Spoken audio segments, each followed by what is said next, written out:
Sorry না। Sorry কেন?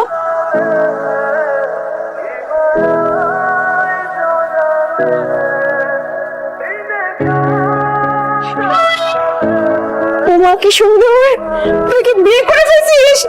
আমার কত শখ ছিল যে আমি ছেলে বিয়ে অনেক ধুমধাম করে করবো, আমি সাজবো গুজবো গয়না কিনবো। তুই তো আমার সবকিছু একদম ঘোরামালি করে দিলি রে।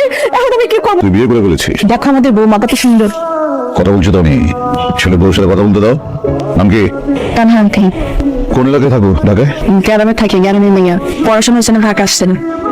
গ্রামের মাটির একটা সুগন্ধ আছে, একটা পবিত্র পবিত্র ভাব আছে। Very good. মা কি করেন? আমার মা নাই, মারা গেছে। বাড়িটা যেন কোথায় এত বলে?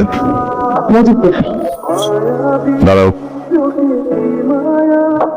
রহমান মিয়া নামে কাউকে চিনিস নাকি? মধুপুর বাড়ি, একটা মেয়ে আছে নাম তানহা। ও হ্যাঁ হ্যাঁ স্যার, তারা ভাইয়াস 3-4 জন মোটামুটি ভালো পরিবার। তারা স্যার মধুপুরে রাজনীতি করে, পলিটিক্যাল ফ্যামিলি। তানহা, আমি না অনেকগুলো কুকুর পালি, জিএসডি পারলে ওদেরকে আমার নিয়মিত পেডিগ্রি খাওয়াতে হয়, অনেক পরিমাণে।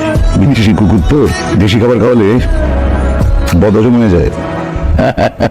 আমার ছেলের মাশাআল্লাহ রুচি আছে বলতে হবে। আকাশে উড়ে বেড়ায়, অনেক অনেক উপর দিয়ে ওরে। বাবা অনেক বেশি হয়ে যায়। তুই আমাকে না জানিয়ে একটা মেয়েকে বিয়ে করে এনেছিস আমার বাসায়, এবং এত বড় সাহস তো তুই বাসার ভেতরে পাড়াচ্ছিস। হ্যাঁ, বেরিয়ে যা, বেরিয়ে যা আমার বাসা থেকে। Out, out, out.